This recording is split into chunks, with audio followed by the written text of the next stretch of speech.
제가 사실 요즘은 아니고 좀 꽤 됐는데 탈모가 진행이 되는 바람에 저 카메라 앵글이 위에서 이렇게 찍으면 예, 영상 예배를 드리시는 우리 청년들 조금 부담스러우시다 뭐 이런 조언을 받아서 저 위에서 설교를 하려고 하다가 내 모습 이대로 받으시는 주님을 믿으면서 여러분들하고 좀 더 가깝게 또 이렇게 말씀 나누면 좋겠다 싶어가지고 밑에서 이렇게 좀 말씀을 나눠보려고 합니다. 지금 코로나 우리 시대를 지금 지나가고 있잖아, 그죠? 그래서 1월 마지막 주일 여러분들하고 정해진 사실은 원래 우리 5주차 때 제가 여러분들하고 말씀을 좀 나누려고 그렇게 계획을 하고 있거든요. 그래서 1월 마지막 날 이렇게 주일이라서 또 여러분들하고 함께 말씀을 이렇게 나누게 되었는데 뭐 여러 가지 생각들이 좀 들었습니다. 그래도 오늘 함께 우리 시편의 말씀 가지고 한번 여러분들하고 또 말씀의 은혜도 나누면 좋겠다 싶었어요. 우리 혹시 방송실에서 노래 준비가 되어 있는지 모르겠는데 우리 짧게 앞부분만 한번 들어보죠. 우리 노래가 준비되었으면 다 들으면 좋겠는데 시간이 없어서 이 노래가 조율이라는 노래거든요. 옛날에 우리 한영애 씨라고 여러분들 세대가 잘 모를 수도 있는 가수지만 한영애 씨라는 분이 불렀던 노래를 저 깜짝 놀랐어요. 이 나가수가 11년 벌써 10년 됐더라고요. 지금 2021년이니까 2011년도에 나는 가수다 처음 시작했거든요. 그래서 지금 보니까 10년이 지났더라고요. 2011년도에 이 제이키 김동욱이라는 분, 조금 전에 나오셨던 분, 저분이 이 한영애 씨 노래를 불렀었어요.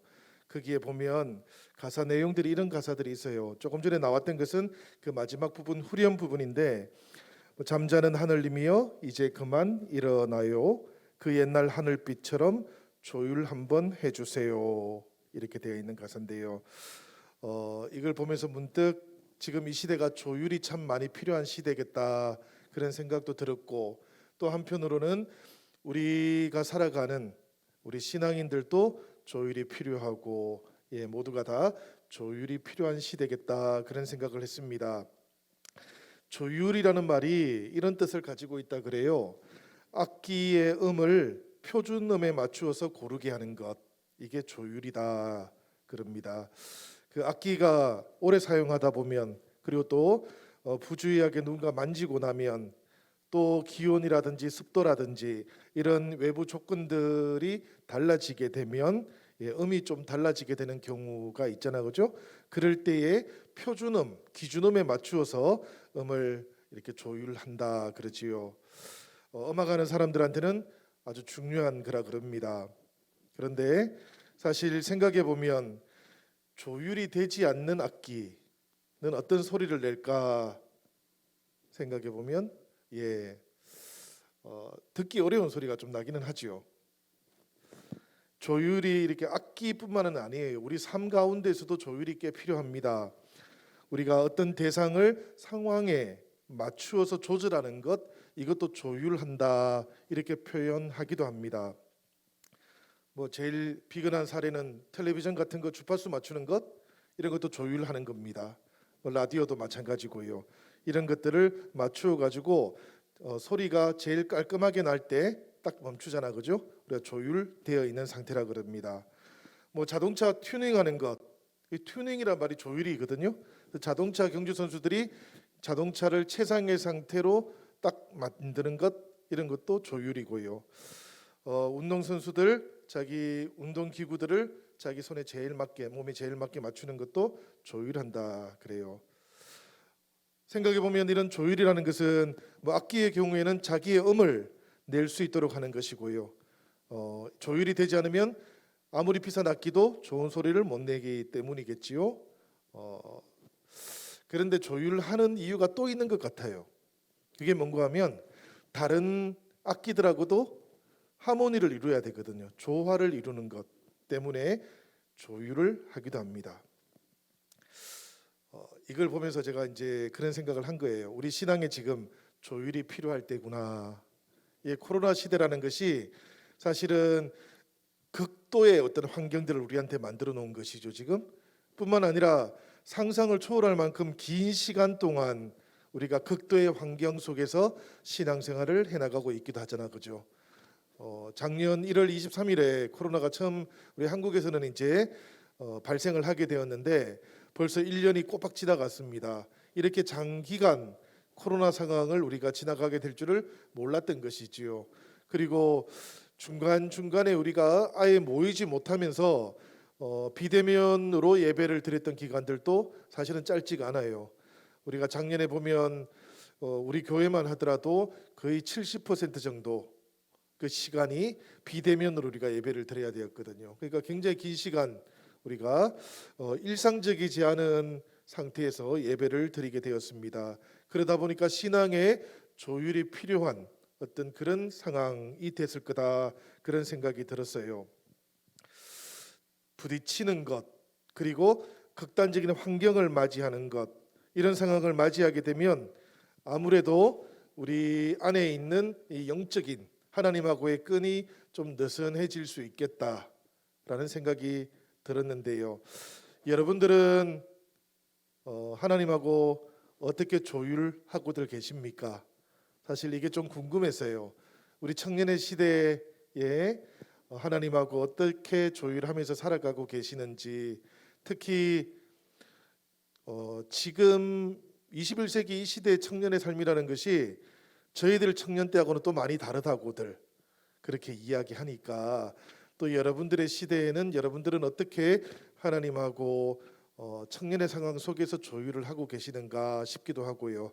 사실 코로나 상황은 청년의 삶에도 엄청난 변화와 또 영향을 지금 주고 있기 때문에 아무래도 더 많은 도전들을 받고 계시겠다, 그런 생각도 듭니다.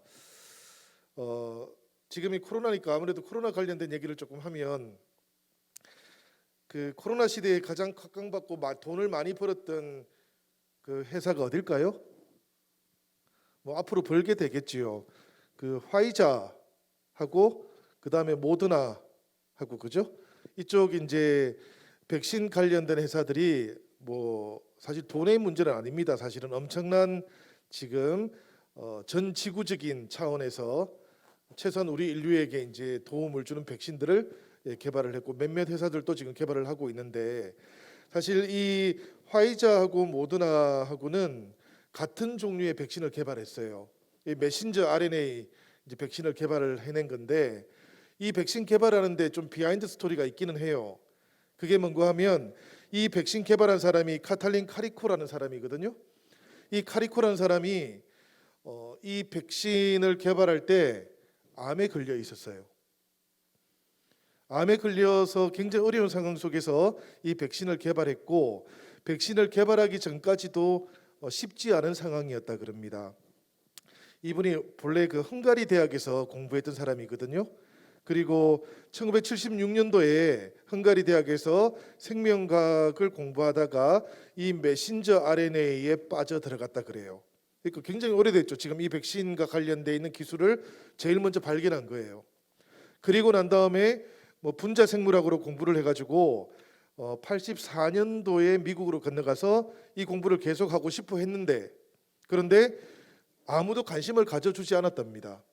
그리고 이 메신저 RNA 공부하거나 연구하는 것과 관련해서 펜실베니아 대학에 기금을 요청했는데 그때마다 번번이 거절당했고요. 그리고는 퇴직하든지, 그 연구직에서 퇴직하든지, 아니면 직위를 강등을 강요받거나 뭐 이런 상황이었다 그래요.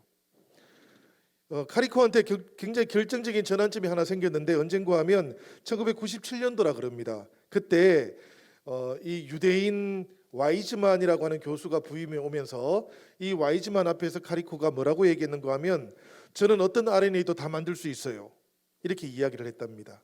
이게 일종의 우리 뭐죠? 그거 우리 예전에 우리 누구죠? 우리나라에 유명했던, 네네, 그 우리 뭐 이게 세포 뭐 이렇게 무슨 세포라고 하죠? 그거 줄기세포? 예, 일종의 줄기세포 같은 뭐 그런 형태의 RNA. 그래서 저는 어떤 RNA도 다 만들어낼 수 있어요, 뭐 이렇게 얘기했던 거예요. 이게 그 원천 기술이 그런 거랍니다. 메신저 RNA가 있어가지고 이 RNA가 단백질하고 만나게 되면 어떤 종류의 RNA도 다 만들어낼 수 있다라는 거죠. 일종의 이제 그런 줄기세포 같은 역할을 하는 건데, 이 소개를 듣고 난 다음에 와이즈만 교수가 이 카리코를 아주 중용을 했다 그래요. 그래서 그때부터 와이즈만 카리코 프로젝트라는 게 있었다 그럽니다. 그리고 난 다음에 세월이 좀 더 지났겠죠. 97년이니까 벌써 이제 한 10년 넘게 지난 거죠. 연구를 계속 하다가 갑자기 이제 이 코로나19가 발생하게 되면서 독일에 있던 바이온테크사하고 합작해서 백신이 만들어졌어요. 이 카리코가 바이온테크의 부사장이었거든요. 아주 작은 회사였어요. 사실 제가 오랫동안 독일에 살았지만 이 바이오엔테크라는 이런 뭐 의약품 이런 거 많이 보지는 못했습니다. 사실 거기에서는 더 유명한 거는 우리나라에서는 이런 거잖아요. 베링어 인겔하임, 뭐 인겔하임에서 나오는 약들이 있거든요. 우리나라에 다 들어오는 약들, 그런 약들이 훨씬 더 유명하고 아스피린 이런 게 훨씬 더 유명한 약이지요. 그래서 사실 이런 약을 잘 몰랐는데 갑작스럽게 2020년부터 화이자하고 이 바이오엔테크가 함께 이제 이 메신저 RNA를 개발하게 되면서 백신이 지금 나오기 시작하는 거죠. 이 얘기를 제가 하는 이유가 뭔가 하면 이 카리코라는 사람이 이렇게 오랫동안 힘든 시간들을 이 제약의 그 RNA를 만드는데 헌신하게 된 이유가 있다 그럽니다. 그 이유가 뭔가 하면 유대인들이 가지고 있는 그 티쿤 올람이라고 하는 그런 이제 신앙 고백 같은 것 때문이었다 그래요. 이 티쿤 올람이라는 건 뭔가 하면 세계를 치료하다라는 뜻이에요. 사실 여러분들 그거 아시지요? 그 1400년대경에 스페인에 또 엄청난 이 바이러스 때문에 생겨난 그 스페인 바이러스가 있었잖아요, 그죠?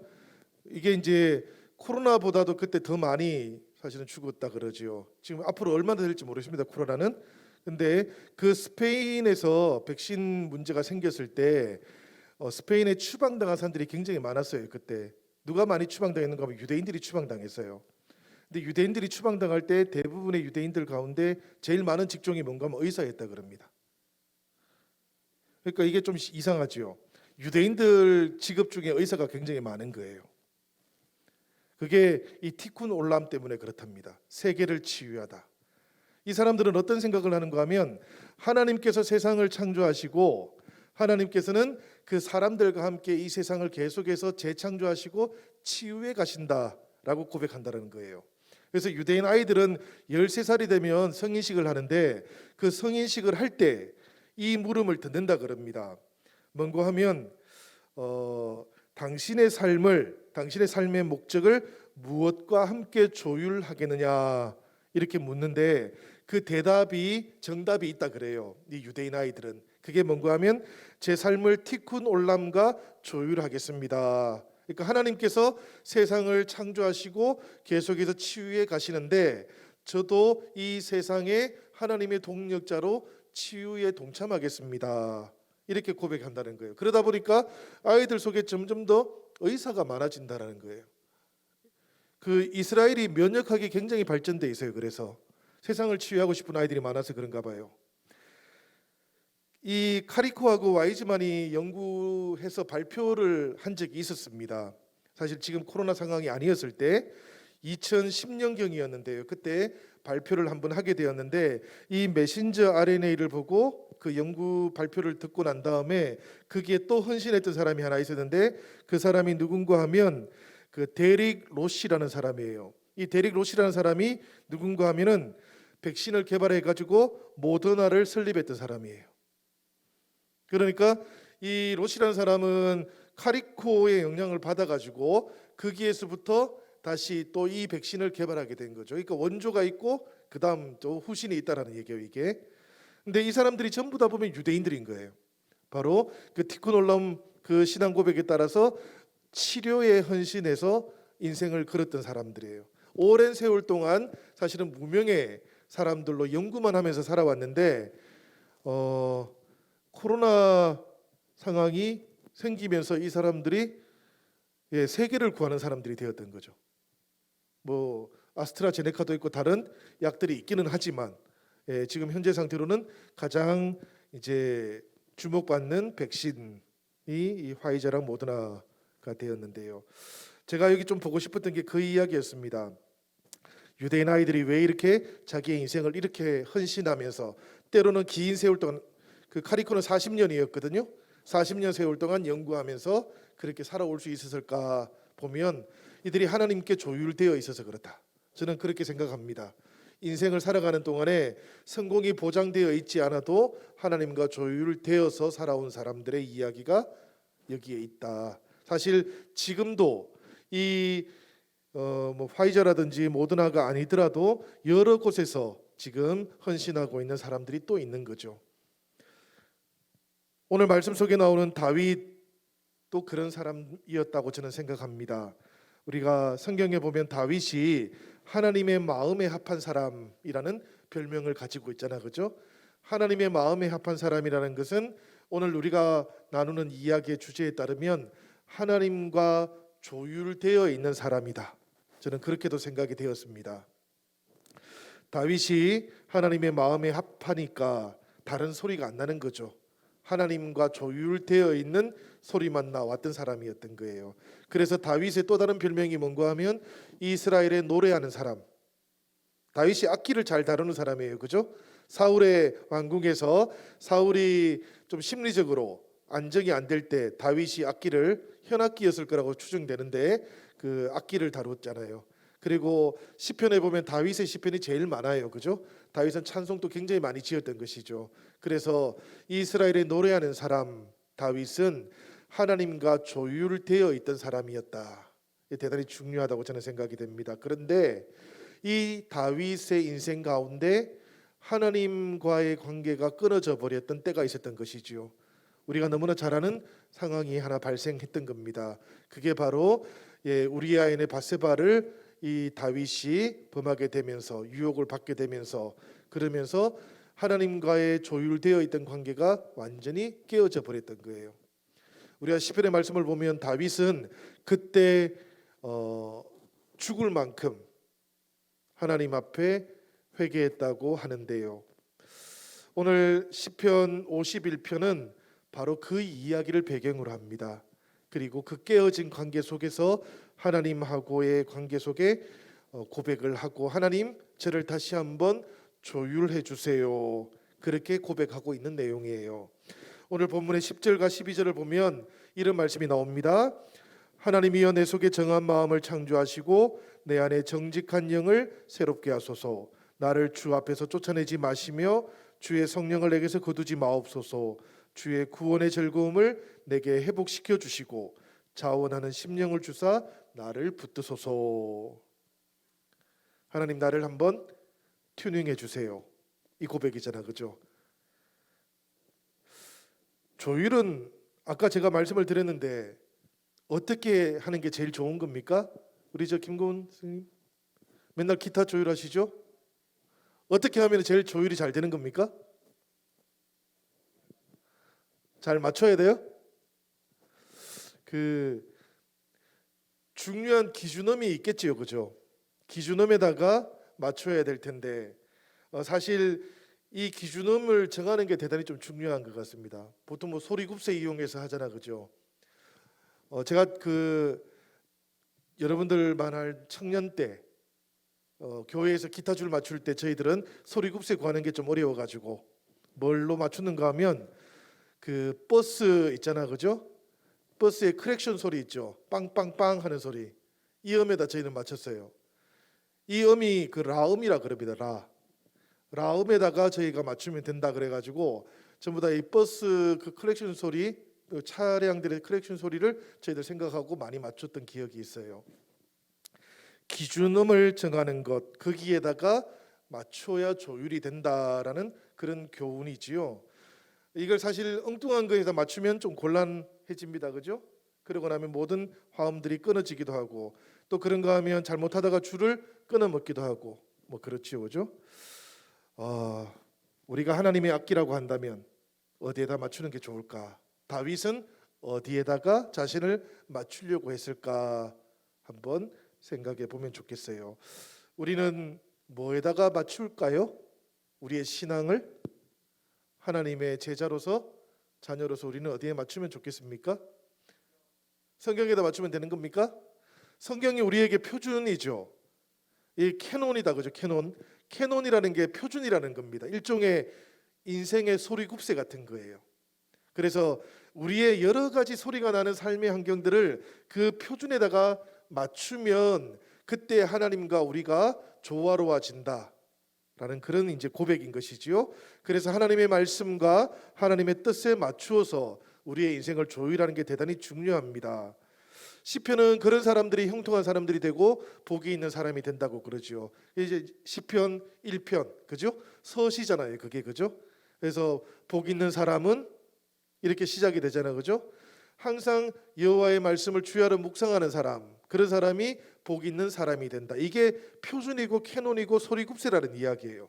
그래서 하나님의 말씀에 자신을 조율할 줄 알면 우리가 다른 소리 내지 않을 수 있다라는 그런 이야기입니다. 제가 얼마 전에 우리 성도님 중에 어떤 분이 전화가 오셨어요. 그리고는 저한테 이제 유튜브 어떤 채널을 좀 봐달라고. 그래서 제가 봤어요. 보고 제가 깜짝 놀랐어요. 너무 말이 안 되는 이야기를 하고 있는데 그분이 어느 지역의 목사님이라고 하는 거예요.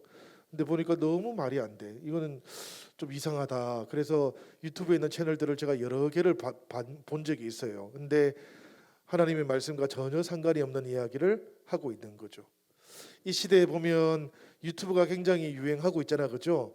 그래서 유튜브를 통해서 성도님들은 이제 여러 가지 형태로, 여러 가지 방식으로 이제 신앙에 대한 이야기를 듣게 됩니다.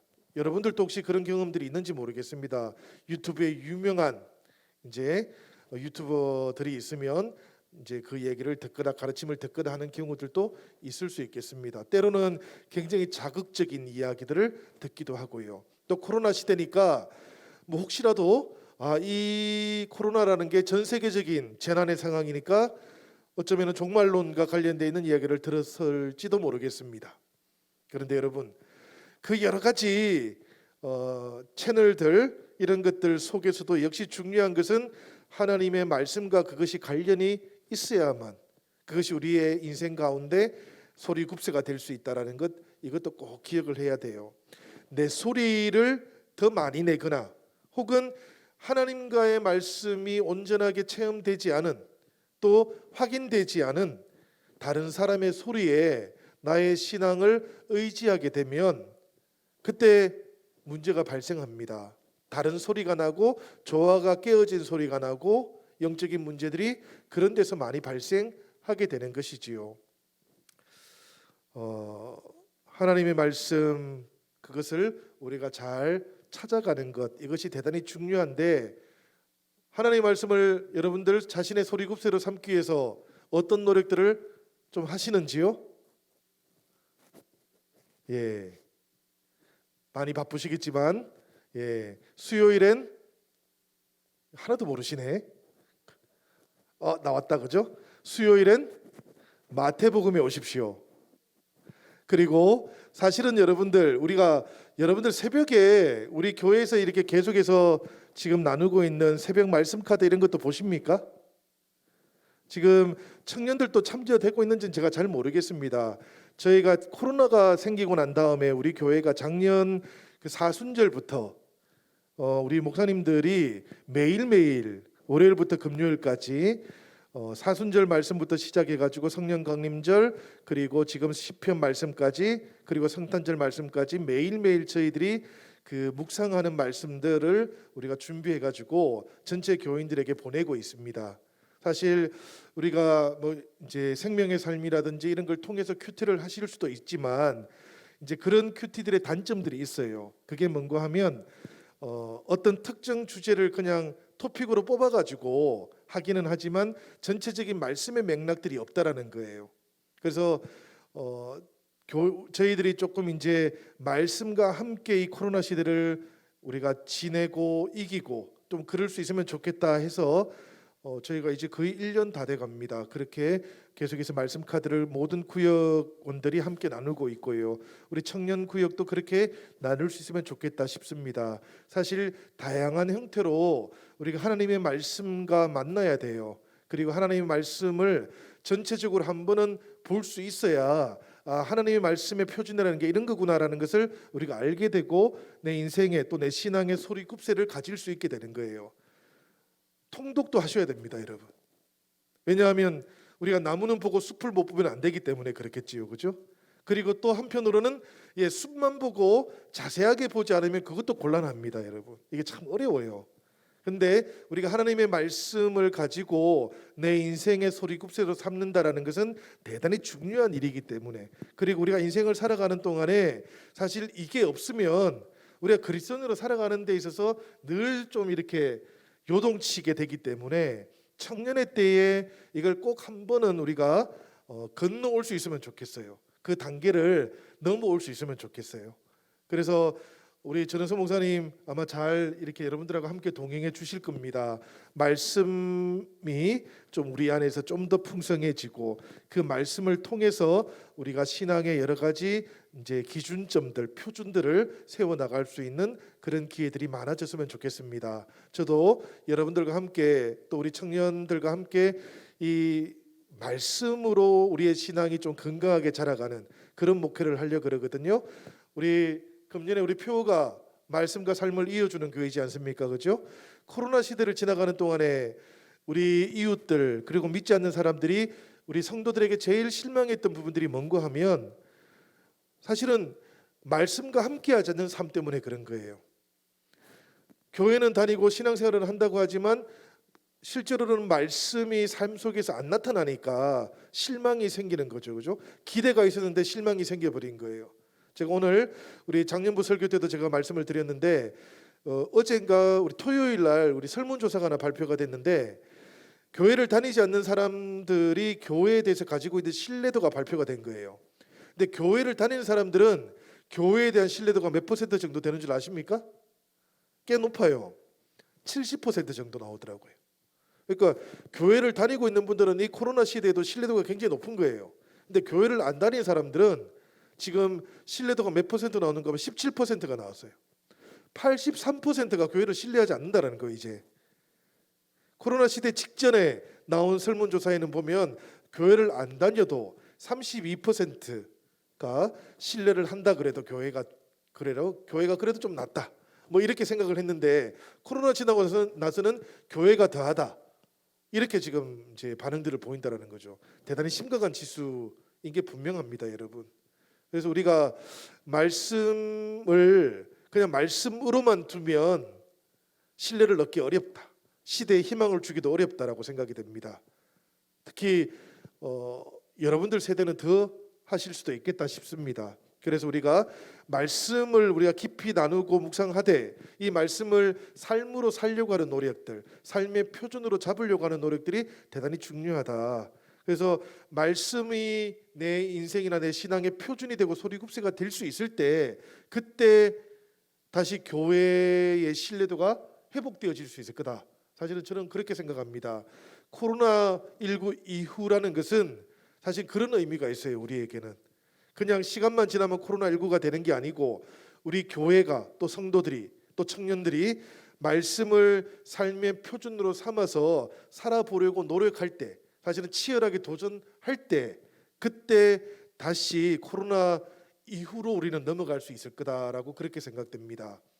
오늘 우리가 이 조율에 대한 이야기를 하면서 계속해서 제가 좀 부탁드리고 싶고 또 함께 신앙생활하는 사람으로서 저도 저 스스로에게 좀 이렇게 다짐하는 내용은 사실 그런 거예요. 우리가 조율을 미룰 수가 없다라는 겁니다.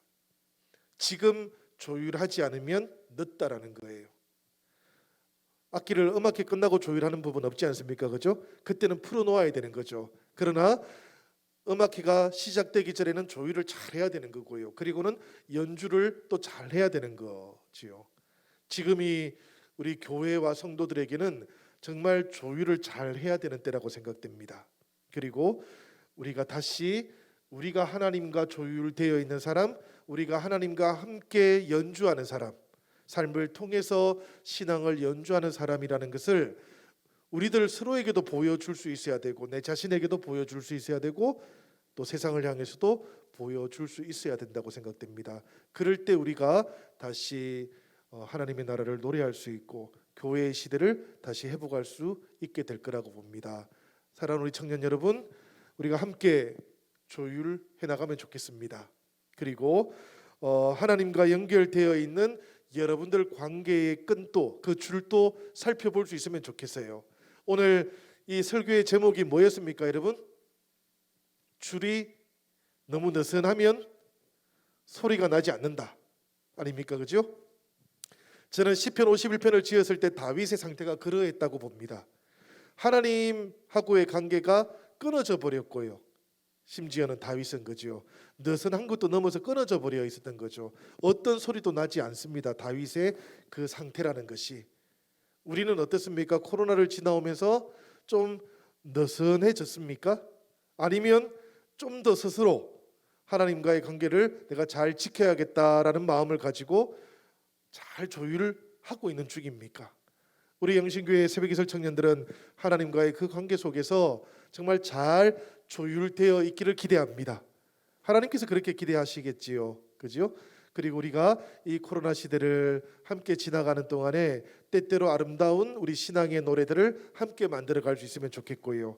우리의 예배와 우리의 가족 모임들과 또 때로는 만나지 못하더라도 우리들 각자의 처소와 일터에서 또 학교에서 여러분들 또 신앙의 길을 걸어가는 동안에 하나님 앞에 우리의 모습이 정말 아름답고 또 조율되어 있는 그런 음악이 되면 참 좋겠습니다. 그렇게 우리가 세상 속에 다시 희망을 만들어 갑시다. 우리 영신교회가 우리 작년부에도 제가 늘 그렇게 말씀드리고 있습니다. 우리가 세상의 소망이 되고 우리 신앙 공동체가 이 영등포와 이 지역에서 정말 하나님의 희망이 되는 교회가 되면 좋겠다. 그리고 정말 하나님의 나라를 우리 이웃들이 경험할 수 있는 그런 교회가 되면 좋겠다. 제가 자꾸 그렇게 말씀드리고 있습니다. 마찬가지로 우리 새벽기술 청년들도 함께 그렇게 아름다운 노래를 통해서 우리의 삶을 통해서 하나님 앞에 우리가 정말 조율 잘 되어 있는 아름다운 화음을 내는 그런 주님의 공동체가 되기를 주님의 이름으로 기원합니다.